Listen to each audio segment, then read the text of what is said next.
My position is an interesting one, as Paul mentioned. In 2012, we had the Royal Commission into Institutional Responses to Child Sexual Abuse. It was a 5-year inquiry with the report being handed down in December of 2017. And the results were pretty damning, as I'm sure you've all seen the headlines. That led to the Australian government developing the national strategy to prevent and respond to child sexual abuse, both online, offline. It's whole of government. It covers state and federal levels.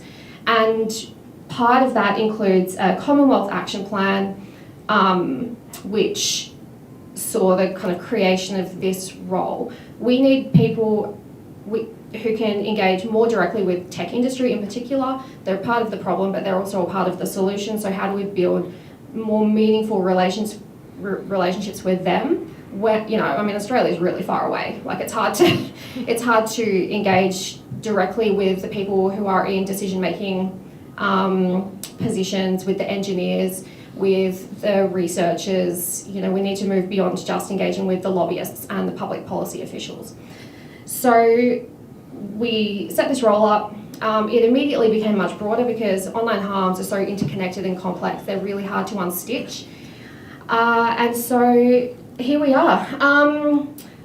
Eva and Helen, did you want to say a quick few words about yourselves? Hi, kia ora tātou. My name is Eva Hartshorn-Sanders. You can probably tell I'm a Kiwi.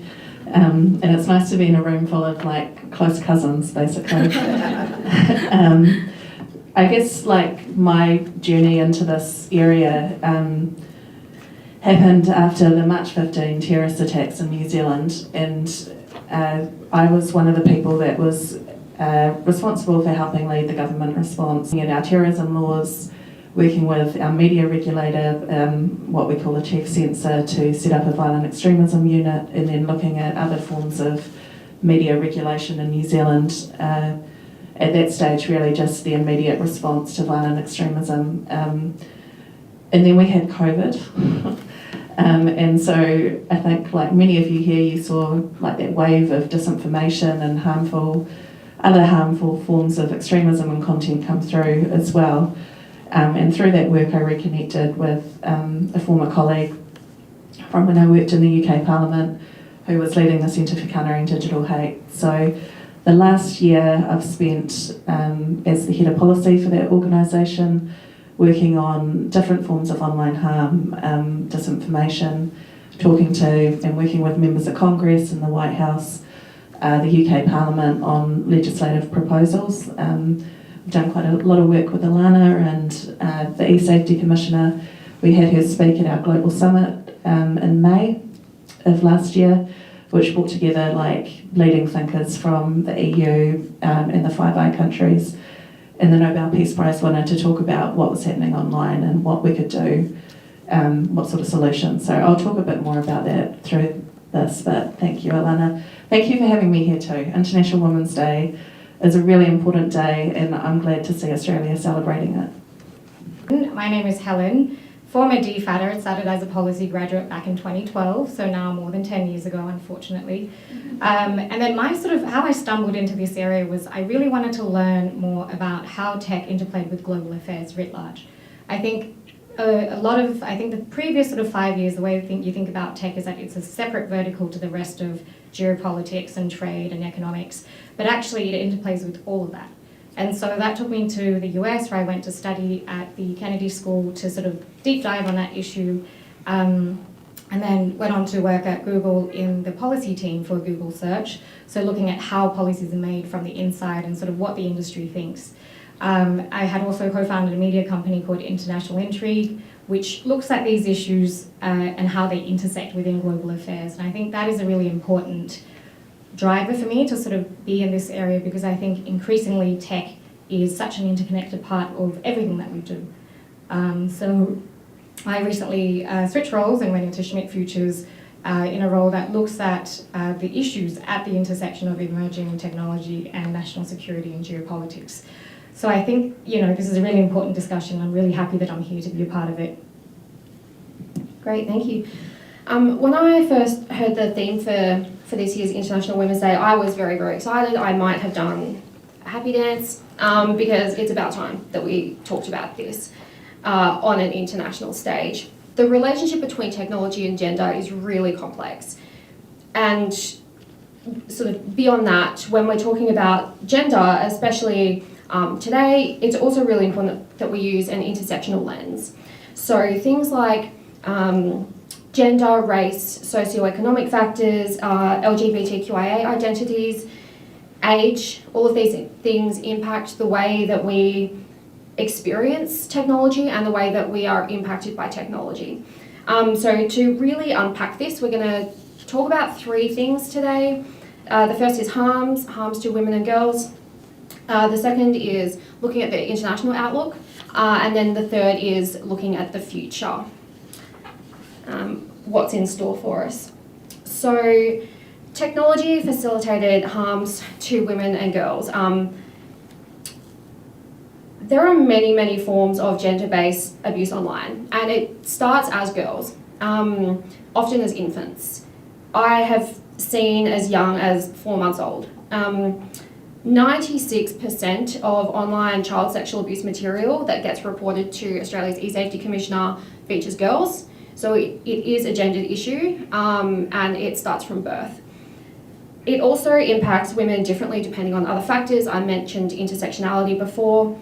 So I just want to mention share a few insights from a study quickly. The Centre for Democracy and Technology, they did a study that looked at disinformation and online abuse of political candidates in the 2020 US congressional election, looking specifically at women of colour. The findings are quite startling and extraordinary, also a little bit not surprising, but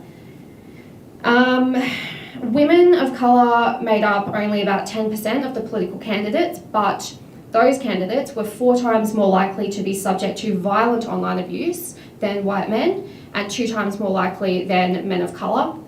It was about 2 times more likely than white women as well.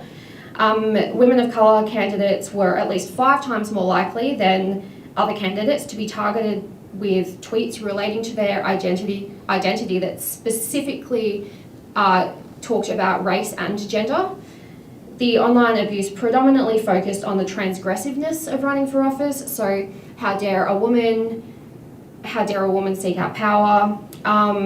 Someone presumed unworthy or unsuited for power or authority. And the online abuse focused on gender, but was often intensified by referring to the candidate's other attributes or identities, such as their parental status, their marital status, race, age.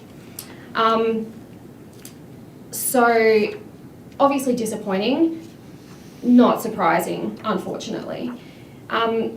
Eva, you have been involved in some really important research related to gender-based abuse online. Everything from online misogyny, health-related misinformation such as reproductive rights and abortion-related care, the impacts of social media on teen girls' mental health. Can you talk us through some of these issues and maybe some of the key findings of the research that you have done? So looking at research, I think there's been a lot of attention about Twitter with Musk taking over. Some of you may be following that as well. And reinstating banned accounts. I know that CCDH and others have done a lot of research in this area, and it's certainly shown an increase in hate speech across the different types of online harm. And I've asked Alana to share a link to this research. But the fact is that in this self-regulated environment, none of the big tech companies are performing particularly well at addressing online hate and disinformation. The studies that CCDH have done have shown that when reports are made using the tools that exist on those platforms, there's at least an 89% failure to respond to complaints. So someone who is subject to harassment and abuse that makes that complaint in good faith doesn't receive any response from the company.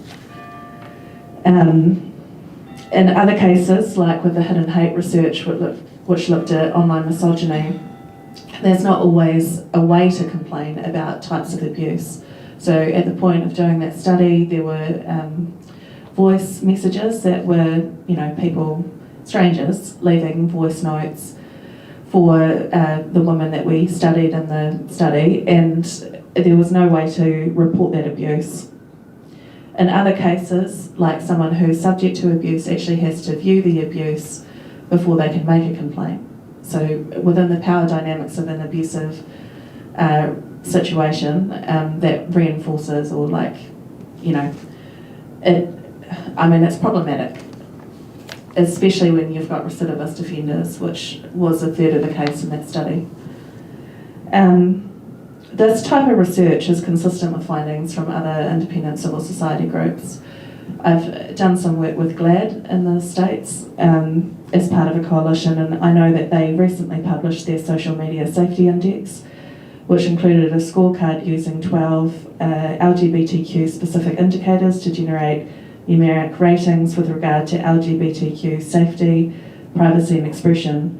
And after reviewing the platforms on measures like explicit protections from hate and prohibiting advertising that could be harmful, harassment of LGBTQ users, they found that all platforms that they studied, so that's all the big platforms, scored less than 50% on those measures.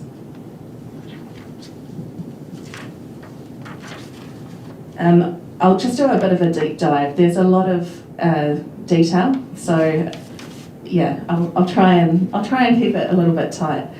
The Hidden Hate Report, that was one of the first studies I worked on with the team at CCDH when I first joined, and it looked at large Instagram followings of a total of 4.8 million followers, including Amber Heard, the celebrity actress and UN human rights champion, Rachel Riley, and others. Collectively, they shared their DMs with us so that we could see to what extent they were receiving abuse and what response there was to those. 1 in 15 of those messages that they received from strangers was abuse. And Instagram failed to act on 9 in 10 reports of that abuse as well. That included failing to act on any of the image-based sexual abuse within 48 hours.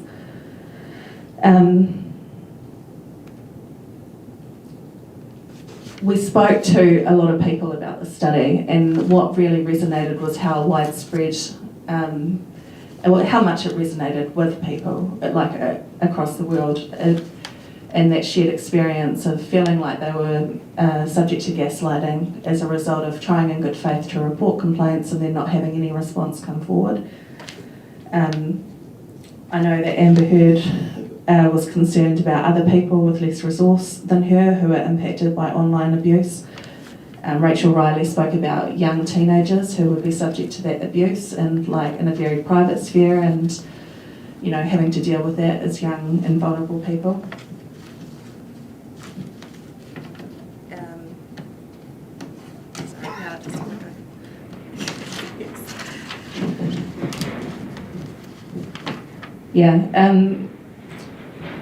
Another study that we did was looking at, it was teamed up with the HRC to look at anti-LGBTQ hate.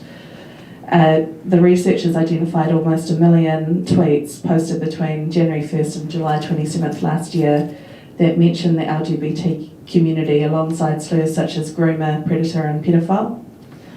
And an audit found that Twitter failed to act on 99% of the 100 most hateful tweets.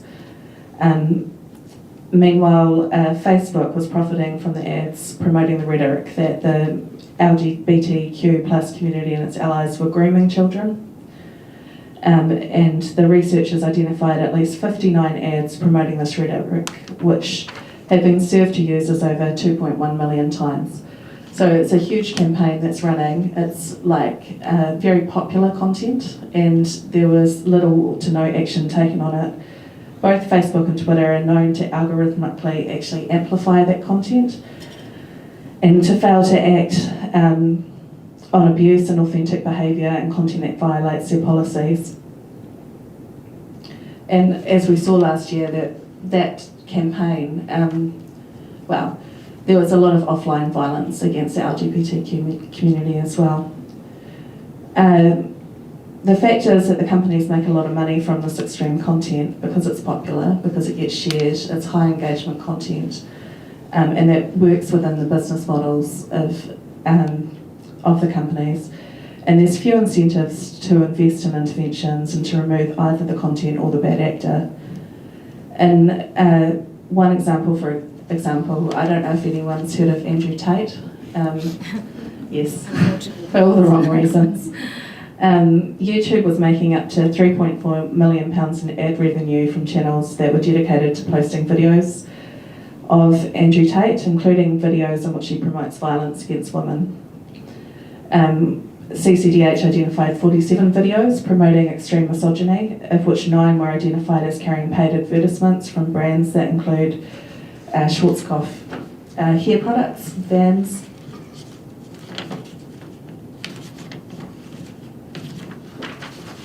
and even Google Ad services. The social analytics tool that the researchers used estimated that just 3 YouTube channels that carried ads dedicated to reposting clips of Tate have amassed nearly 234 million viewers, making up 3.4 million in annual ad revenue as well. So this is incredibly popular, and there's a whole industry that's built on it, both for Andrew Tate as a bad actor, but also for the companies that are supporting his videos and his campaigns. Another study, more recent, deals with young people and TikTok. Are we going okay for time? Yeah. Yep. Okay. So CCDH researchers set up user profiles for 13-year-olds in the US, UK, Canada and Australia. And I know I've spoken to some of your Australian colleagues about this study as well. What the team found was deeply disturbing. Within 2.6 minutes, TikTok recommended suicide content. Within 8 minutes, it was served content relating to eating disorders. Every 39 seconds, TikTok was recommending videos about body image and mental health to teens. So that was a situation where the accounts paused briefly on videos about body image and mental health and liked them, but it was also like the recommended feed. So it's what people do, when they first go onto the platform, and it's what the algorithm was serving up to those young users. Alongside what we called standard teen accounts, there was vulnerable accounts that were set up. So there's research that shows that young ones or people that are suffering from eating disorders will often use terms like lose weight within their usernames. And we found that the vulnerable accounts that had those sorts of profile names received 12 times more recommendations for self-harm and suicide videos than the standard accounts. So what that means is that the algorithm was actually taking that information and then serving up more harmful content to those people. Why don't we talk a little bit about platform design? Helen, this is something that you can probably jump in on. It's not just the content that can facilitate or exacerbate harms to women and girls, it's also the platform design.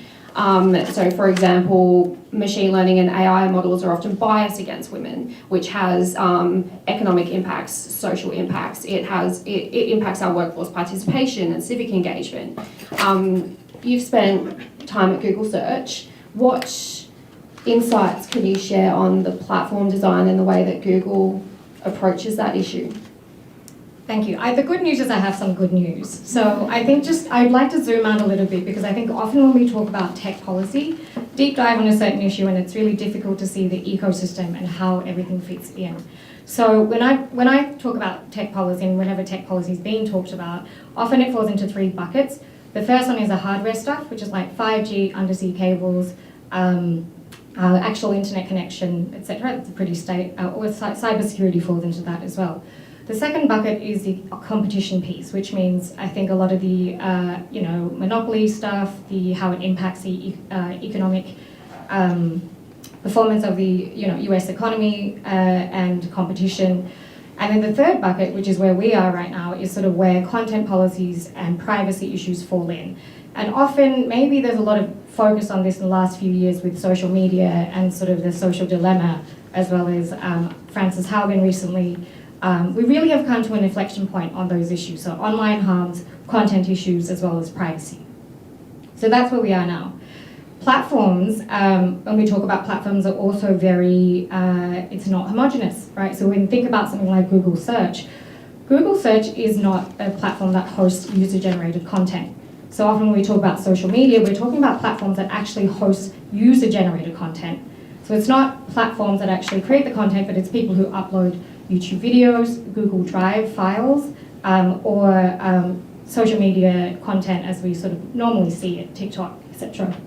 So I think within that tiny space there's actually been a lot of improvements across the regulatory field because of these inflection points that we talked about. After COVID, we've seen a lot more interactions with internet because of online learning. And so unfortunately, because of that, there's been a lot of more attention drawn to it and its, and the sort of negative effects that it's had. So what we've seen in the US is that there's been much more regulatory attention from the top level. So President Biden recently came out with a White House task force to work on anti-harassment and bullying. And they have like a four-pronged approach, right? Prevention, now I'm forgetting the 4 points. Prevention, user engagement, I've got it here, accountability and research. So what we're seeing there is that globally, as well as in the US, there's been more legislation trying to get into that gray area of what is legal, what is illegal, what should content-generated platforms do on this. So I won't go into the sort of like really nasty stuff that the social media companies like Instagram, Facebook, etc. do, because in a lot of what they upload, particularly in the US, you've got to remember that they're US companies, and in the US, Section 230, and this fundamental belief in the ability to sort of freedom of expression, freedom to speech. That is a very interesting dynamic between tech companies in the US and then tech companies' roles in other economies around the world. And I think that point is really something that we could also deep dive on. But I want to speak briefly about what Google is doing, right? And so I've left Google now, there's no, upfront, no interest into sort of like defending what they're doing. And I just want to make some observations about how big tech as an industry is sort of approaching these issues. So there's a reactive side and there's a proactive side. On the reactive side, I think that there's very clear-cut things that are illegal, such as CSAM, which is child sexual abuse material. What tech companies usually do there is actually report firstly report the materials to authorities, so the National Centre for Missing and Exploited Children, yes, NCMEC, and then take down those accounts and continue to sort of flag them to authorities in case they're perpetrating this elsewhere, and they work with Interpol and other international agencies to ensure that they're on top of it. In terms of the things that are more grey, right, so these are things that are not necessarily legislated on, and so tech companies for the last 10 years have had to internally regulate this. So this is things like NCEI. What I mean by that is non-consensual explicit imagery. What that means really is revenge porn, or other, even if it's not porn, it's revenge images and content that's released without the consent of the other party or the person who is impacted. And that's really tricky because I think a lot of this is based on a consent model, and sometimes people may have consented or given their consent at the time it's made and then retracted it. But that information is out there and it's hosted by webmasters who don't take them down because they are profiting off the victim. And so the tech companies' roles like Google has been trying to navigate that for the last 5 years.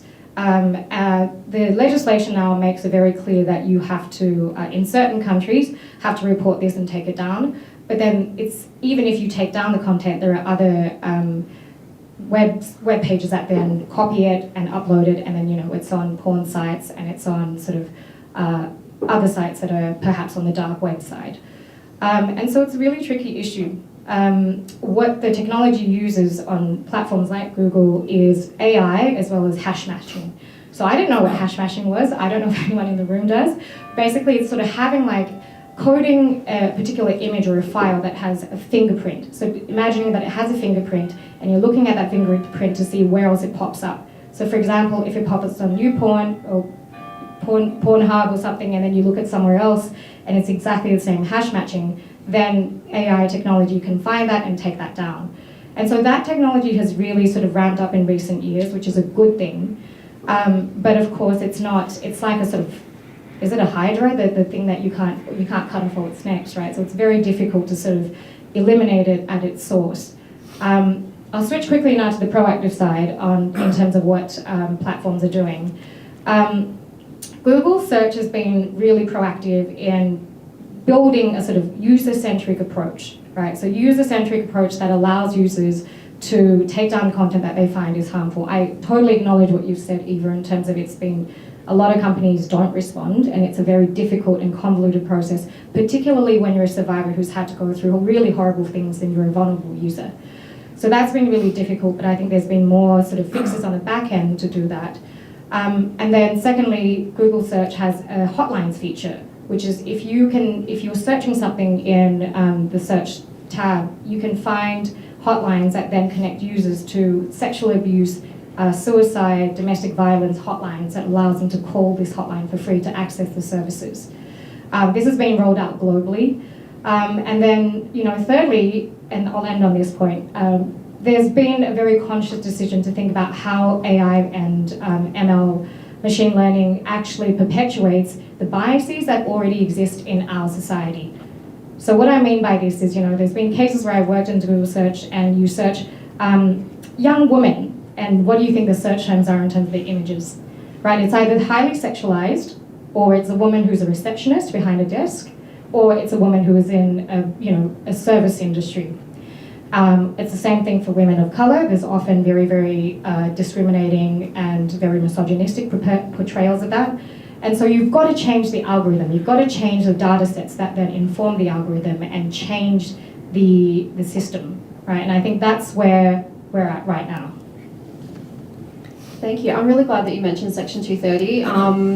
That has really blown up in the US recently. There are two really important Supreme Court cases that are going on at the moment. I think we also have just touched on a really interesting point that no two tech companies are the same, and it is never helpful to lump big tech together as one, because every company has their own unique culture, their own motivations. I mean, obviously, the core motivation for them all is money, but they have their own ethos. And they were created for a different purpose.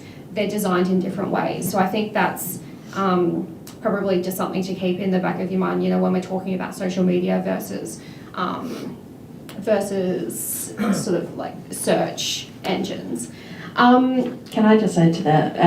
Yeah, I mean, I'm not saying that Google has the same issues as social media platforms, but it's not that there are no issues either. Like, there are different issues. So I know that there's research that we've done looking at climate greenwashing, for example, where like big oil is paying to appear high in the search results. There's a lot of research that shows that people don't navigate to the second page of search results, and the ads look like other search results. They look the same.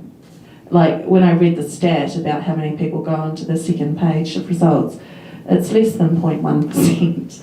And I'm just like, I checked, I was like, are you sure? And like, so there are a lot of people who are just staying there and are seeing this and are thinking, well, okay, so big oil are doing their bit for like climate change and emissions.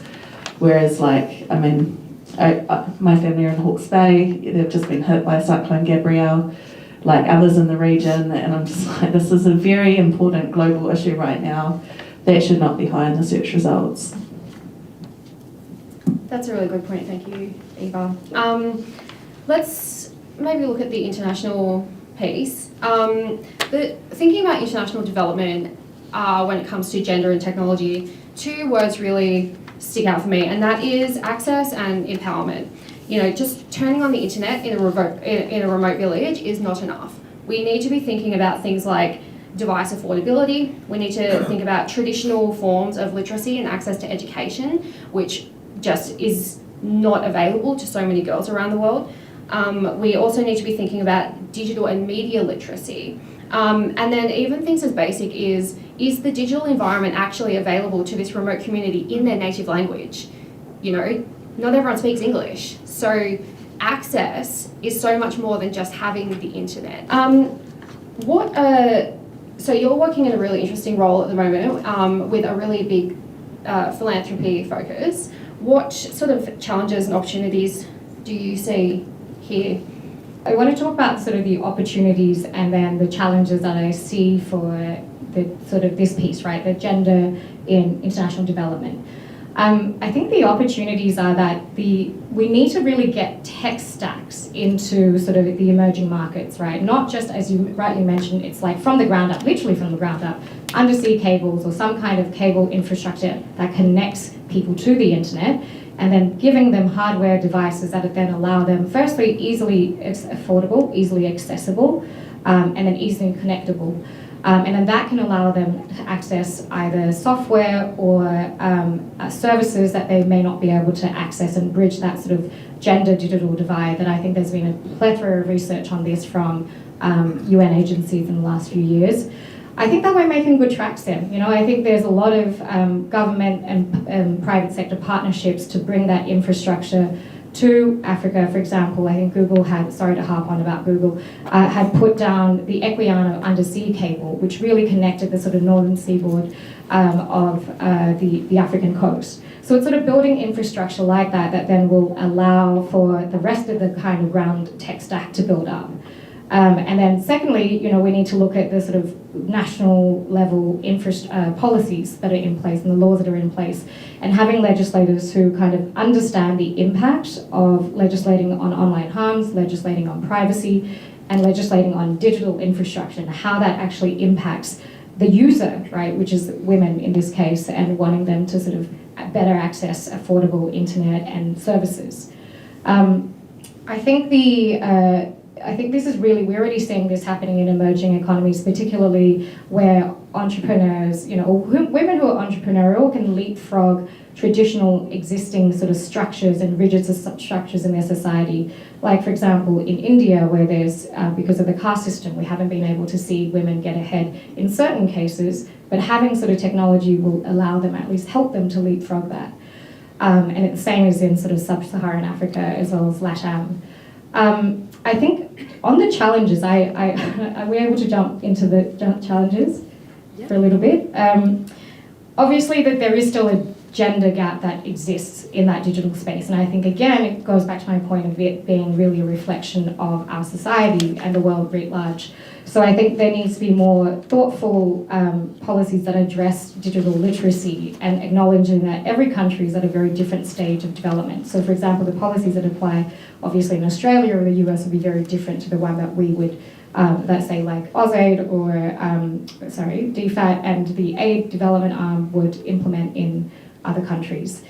I think two bigger challenges that I'll touch on. First is that there is still a lack of an internationally recognized set of norms for the digital space. It exists in some forms in terms of cyber and telecommunications union standards and settings, but the broader norms around AI governance, who owns that, right? And this, I don't know the question to this. I think the OECD have some good regulations around it, but there is not really a consensus driven by the UN that will then allow us to have a very clear path forward on how we regulate the tech industry. The last one, and I'll end on this one for this point, is generative AI. This is something that I've been recently informed about, so I won't claim to be an expert in this patch, but it's something that I think we should all be thinking about. Because generative AI, and this is based on a technology that came into fruition in 2017 called transformers. What that means is that AI has now the capability to analyze languages in multi-forms. So it could be coding languages, robotic languages, images, so decoding an entire image, looking at text, looking at sort of every language you can think about. So what that means is that the power of generative AI will be able to soon render things like, you know, verification, online photo verification moot, because they can generate something that looks insanely real. And putting that into the national security context, you guys here are all experts. I'll let you sort of draw the conclusion on that. But it's terrifying because unlike nukes and unlike sort of the previous conventional kinetic warfare, this AI generative, Golem as they call it. I think what does it stand for? I'll come back to what it stands for. Generative language, large language models, I think, is very now easily accessible to a lot of different people, and because of the business models of tech companies like OpenAI, ChatGPT, it's been made available to a lot of people, and it's self-improving, self-strengthening, and self-correcting. So I think whatever problems that we're seeing in our real world right now in terms of the gender space, that will be completely mirrored and amplified in generative AI space going forward. So I know this might sound a little bit like science fiction, but I would like everyone here to start thinking about that. I think that's a really great point.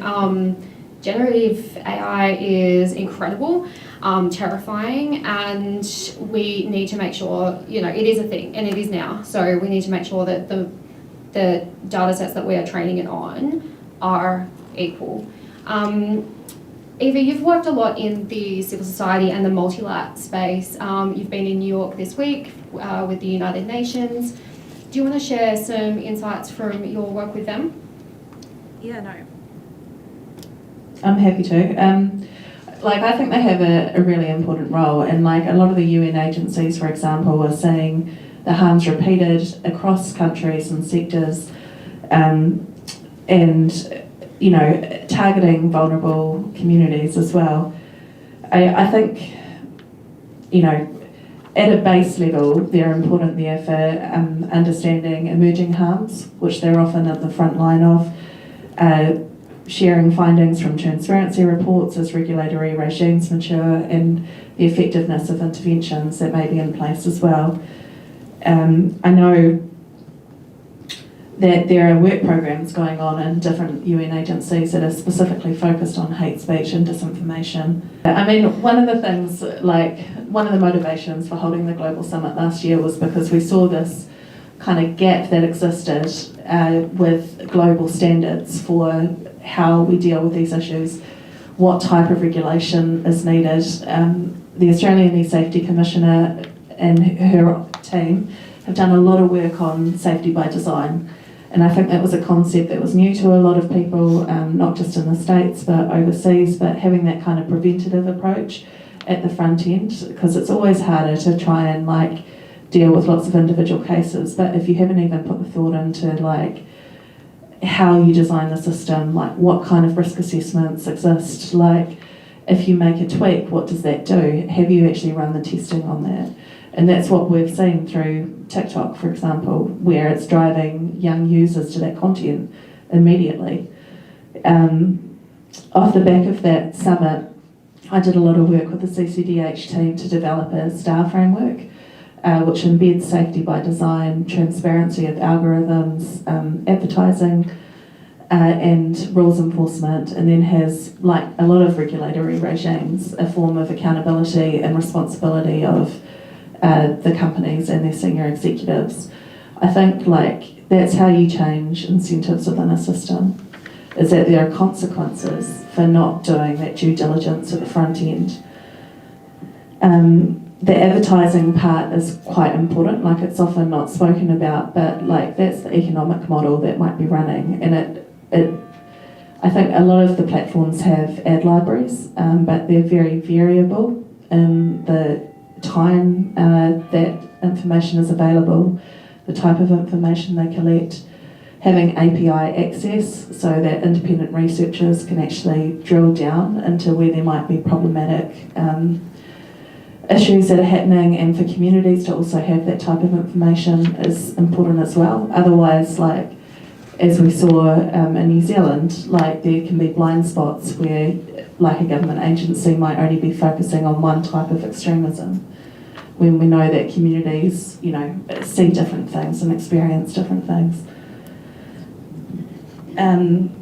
I think ultimately what I really would like is the development of a treaty that sets out those kind of global standards. But at the moment, what we've got are international treaties and declarations, the Universal Declaration of Human Rights, the CEDAW Treaty. And so it's thinking about how we realise those within the online space and whether there are emerging rights like cognitive rights that should also be, fleshed out and developed, and thinking about how social media can drive people to addictive behaviours or to behave in a particular way.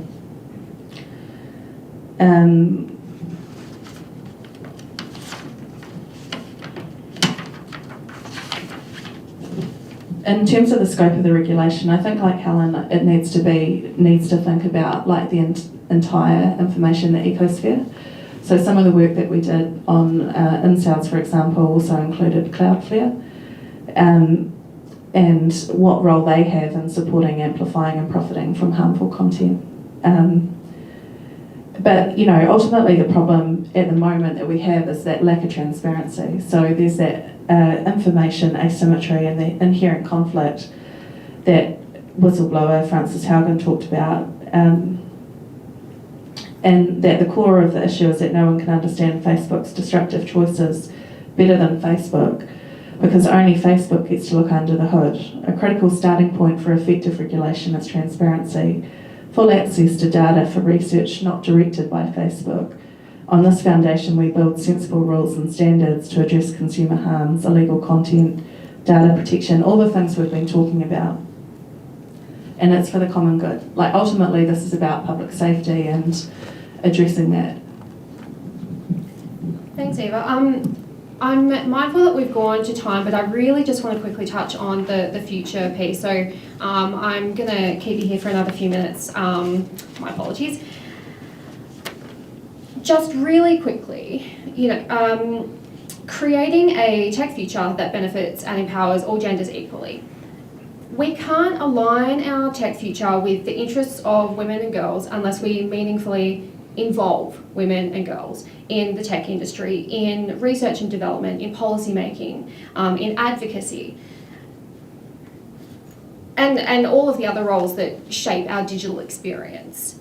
Representation, education, authority, having women in positions of authority in all of these spaces and industries is fundamental to our economic and also our social prosperity. And of course, there are so many different components to actually making this a reality. Like, we talk a lot about getting more women in STEM. Well, I mean, that's just not going to be a silver bullet, is it? It's so much more complicated than that. So as two women who have dedicated your careers to the intersection of tech and humanity, in like 2 or 3 sentences, how do we fix it? So just, a couple sentences on what practical steps you think that we can take. Okay, well, I think it's probably reiterating a few of the things I've already said, which I will do very quickly. I think you need to legislate using the STAR framework so that you're able to get that transparency and accountability that's so necessary. I think it's important for governments like Australia to also be funding independent research so that you can't expect the regulator or like government departments to have all that technical expertise or knowledge, and like for civil society to also have that partnership role there is important. And then there has to be a way of measuring progress and to measure emerging harms. So like a regular, so that's metrics, it's a way of like actually meeting with core stakeholders to make sure that you are meeting whatever targets that you've set, or not targets, but like that you're able to kind of track what the development is. And I at a personal level, I also think like what I saw worked really well in New Zealand was the media regulator had a youth advisory council as well, so that you're getting like young and diverse voices coming through. TikTok is mainly used by teenagers, and so like their experience from that study, like I've spoken to young people, like that resonated with them, what they were saying, what their parents might be aware of as well, that they're getting exposed to this type of content. But I think if you're focused on public safety, there are important voices to add in as well.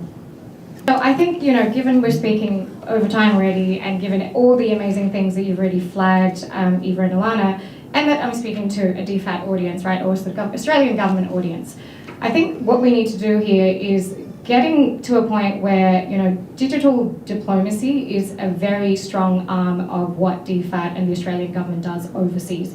It must happen. And I say this because I think that we've had in the past sports diplomacy, fashion diplomacy, etc., you name it, right? But it is a core tenet of Australian foreign policy, and I really think that there needs to be integrated into the broader strategic framework beyond just having a cyber ambassador. Because I think tech is much more integrated into our society at all levels, at all intersectionality issues, than we currently understand it to be, and I would like to see that change.